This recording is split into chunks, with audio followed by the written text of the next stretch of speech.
All right, so it's our last day of break. Well, I guess we could count the weekend. But Monday we go back to work for those who weren't working this week, who had their break last week. And I kind of wanted to walk you through the garden to show you what I did all week, but also to kind of think about how this is a bit of a double-edged sword. This break is that we just got into our routine, working all day, and then we get to go do the fun things we like to do, or at least I hope you did.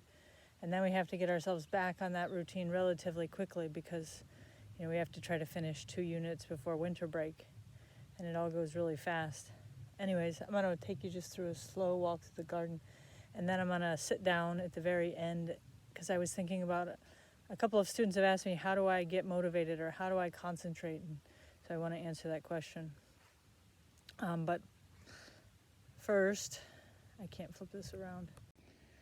So my first stop here is my son's invention this week. It doesn't look like it now, but he actually had 2 tanks designed here.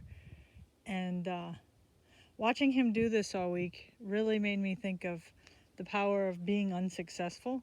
He's actually built this up 3 or 4 times. He's not happy with what he has here, but I cleaned out the barn. He played with a pile of trash, and in that pile of trash building, he was able to learn quite a bit. So the good part of a break is sometimes we discover things we didn't know that we were going to do. He didn't know he was going to build this week, and he got to learn some things. So I don't know if you remember how much was out here in the summertime.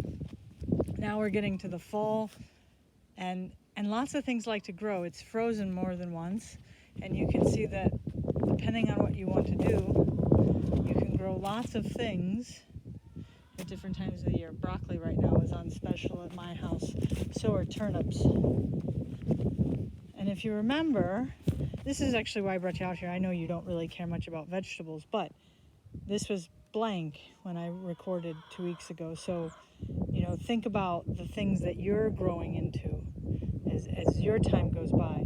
Think about what happens in a short amount of time. And every day, if I was to take a picture of this, you wouldn't even notice it changing. But in just a short, from August till now, 9 weeks, right? We have turnips and winter cabbages and salads and beets and lots of radishes and more turnips and onions. These are my newest designs, going to be for broccoli and cauliflower in the spring.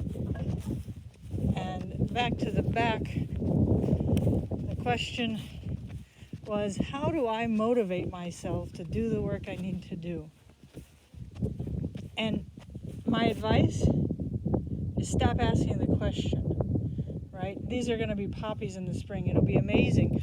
By the time those of you taking the AP test, these should probably be about waist high, and they will produce the most beautiful purple flowers. I'll show them to you.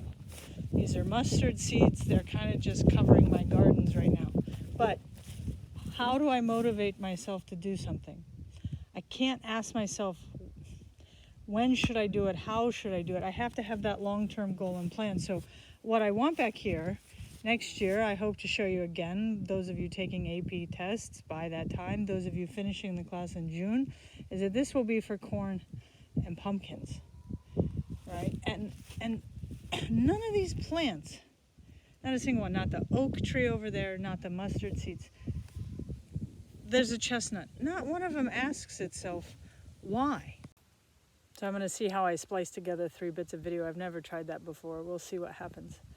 So when you sit and ask, should I do this now? Or why should I do this now? Or you ask yourself all these questions that they just end up taking up your time and trying to answer them. So why not just put the goal in front of yourself? And maybe the thing you're doing right now isn't the thing that you like to do best. But I argue that if you're willing to put in all the work when you're your age, it doesn't really matter if you know what you want to do. Is just your best, because it'll eventually lead you to the place where you need to be. You couldn't have told me when I was in high school that I would be on a farm in Hungary and be perfectly content. I rarely leave the place, but I'm very content. And it's like I found the place I'm supposed to be. And all I did was just keep working hard. So I'll ask you to look at the things you're spending your time doing. Are those things are they just occupying your time because you don't know what to do with yourself? And if that's the case, just pick the things that are in front of you and work hard at them. Do your best. And eventually you'll be in the place that you need to be. So stop asking that question, how do I motivate myself? Just sit down, just say, this is what I'm going to do, right? Right now when I get done, I'm going to pick that shovel back up and I'm going to finish digging that out. And if I ask myself, well, who else should be doing it, or why am I doing it, or I don't need to do that. If I ask myself any of those questions, I won't have corn and pumpkins next spring. And that's what I would like to see growing here. So you can do it too. Get started to work right away next week. It'll be one of the hardest weeks. This week, when we come back from this break, when you come back from Christmas break, these are the breaks I see people lose the most time. So don't ask yourself how or why or whatever. Just say, I put it on the calendar. I put what you need to do if you're working on Monday's work. If you're not, pick something and get it done. Have a good weekend.